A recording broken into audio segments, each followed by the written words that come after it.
The headlines are loud, the numbers are tempting, and the timing couldn't feel more urgent. Trump has signed a new executive action, and suddenly the question everyone is asking is the same. Could $2,000 payments really be coming in January? Before excitement or doubt takes over, it's critical to separate what actually changed from what's being assumed. Because behind the viral claims and bold promises, the real story is far more complex and far more important for your money. A recently signed executive action has drawn renewed national attention, largely because early coverage has blurred the line between administrative intent and financial outcomes. Many interpretations have framed the action as a direct trigger for immediate payments, particularly around the widely circulated $2,000 figure. This framing, however, oversimplifies the legal scope and operational purpose of executive actions within federal economic policy. An executive action functions as an administrative directive rather than a funding mechanism. It enables the president to instruct federal agencies on how to evaluate, prioritize, or apply authorities that already exist under current law. It does not authorize new spending, create standalone relief programs, or release funds to the public without legislative approval. Under the U.S. constitutional framework, Congress maintains exclusive control over appropriations, meaning any broad-based direct payments must be enacted through legislation that defines funding sources, eligibility standards, and distribution systems. The prominence of the $2,000 figure has added to public confusion. This number is not embedded in the executive action itself. Instead, it originates from prior policy discussions, legislative proposals, and economic analyses, where it was used as a benchmark for short-term household relief. Over time, repeated public reference has given the figure symbolic weight, making it a focal point for speculation. However, historical benchmarks and past debates do not constitute current authorization, and without explicit legislative action, the figure remains theoretical. From a policy perspective, the executive action should be understood as a preparatory measure. By directing agencies to review existing relief authorities, unused or underutilized funds, and emergency provisions, the administration is assessing what options are legally viable if economic pressures intensify. This type of internal review is a standard governmental process designed to improve response readiness, not to guarantee specific outcomes. Much of the misunderstanding arises from conflating political signaling with policy execution. Executive actions often communicate priorities and intent, signaling to agencies and lawmakers that an issue requires attention. They can inform future legislative proposals and influence budget discussions, but they do not, by themselves, deliver financial relief. The current situation represents an early phase in a broader decision-making process. Any future assistance, whether direct payments or targeted support, would depend on subsequent agency findings, congressional negotiations, and formal authorization. Until those steps occur, claims of guaranteed payouts remain speculative. Recognizing this distinction is essential for maintaining realistic expectations and understanding what this executive action does and does not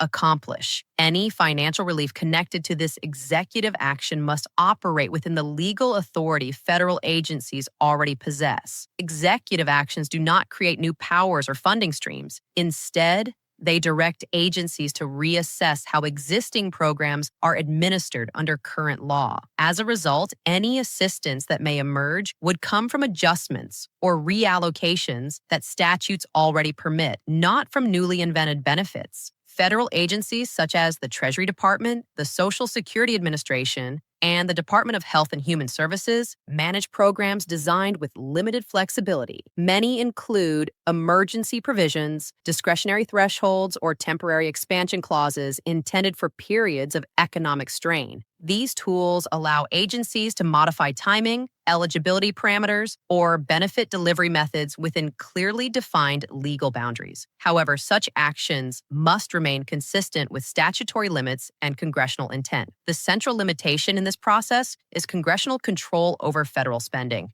Under the Constitution, Congress alone holds authority to appropriate funds and establish new nationwide financial programs. Large-scale direct payments, Stimulus checks or broad relief initiatives require legislation that specifies funding sources, total expenditures, eligibility criteria, and administrative enforcement. An executive action cannot override or replace this legislative requirement. This distinction is especially relevant when evaluating claims about new stimulus payments. Previous direct payment programs were implemented only after congressional approval through formal legislation. Those efforts involved extensive negotiation, budget scoring, and interagency coordination to ensure lawful distribution. Without similar legislative action, there's no mechanism to authorize comparable payments. The executive action serves as a preparatory and evaluative measure. It enables agencies to identify unused funds, assess existing program capacity, and determine whether current frameworks can address emerging economic pressures. The resulting analyses often inform future policy discussions and may be used to support legislative proposals presented to Congress.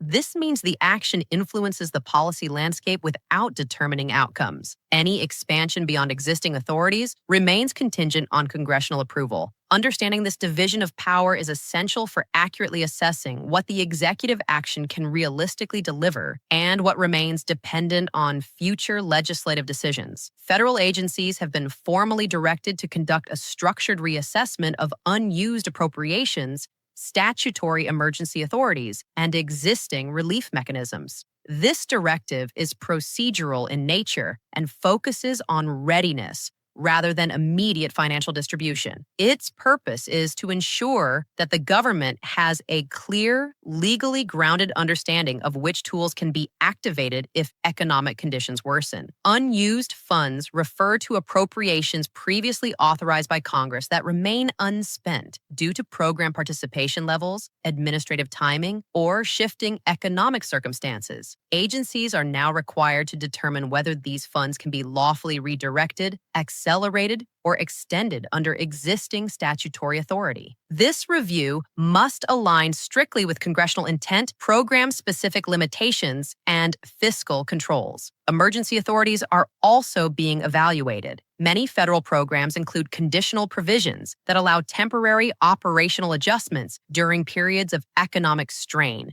These may include eligibility modifications, benefit recalculations, or administrative flexibility. However, such authorities are narrowly defined and subject to legal thresholds, making careful evaluation essential before activation. Existing relief mechanisms are undergoing operational review to assess scalability and execution capacity. Agencies must determine whether current systems can support increased demand, maintain accuracy, and implement policy adjustments without disruption. This assessment involves interagency coordination, compliance verification, and data analysis to ensure readiness. It is critical to distinguish this review process from implementation. No payments are generated as a result of these assessments. Instead, agencies are compiling a set of actionable options that can be deployed if conditions require intervention. This approach prioritizes preparedness, reduces response time, and preserves legal and fiscal accountability. Any actual financial relief would still depend on subsequent policy decisions and, where required,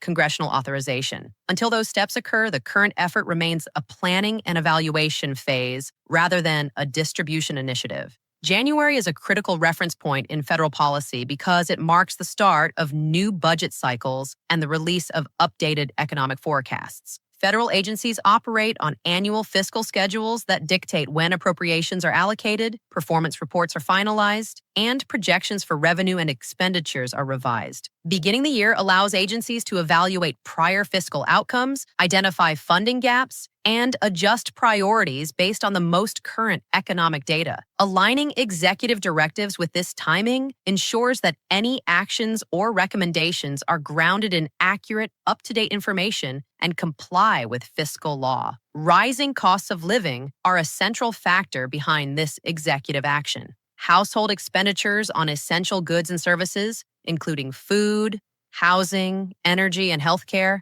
have increased significantly over recent years. Food prices remain elevated relative to pre-pandemic levels, while housing costs continue to strain household budgets nationwide. Energy expenses, such as electricity and heating fuels, have fluctuated sharply, affecting households that rely on fixed income. Healthcare costs, including premiums, co-pays, and prescriptions, further burden seniors and vulnerable populations. Collectively, these pressures create measurable financial strain that informs the government's review of relief mechanisms. Seniors and fixed-income households are especially affected, as their resources are generally static and less able to absorb rising expenses. Social Security beneficiaries, recipients of supplemental security income, and individuals relying on federal assistance programs are directly impacted. Therefore, the executive action focuses on agencies administering these programs, directing them to assess whether benefits can be adjusted, expanded, or optimized within existing legal authority. The goal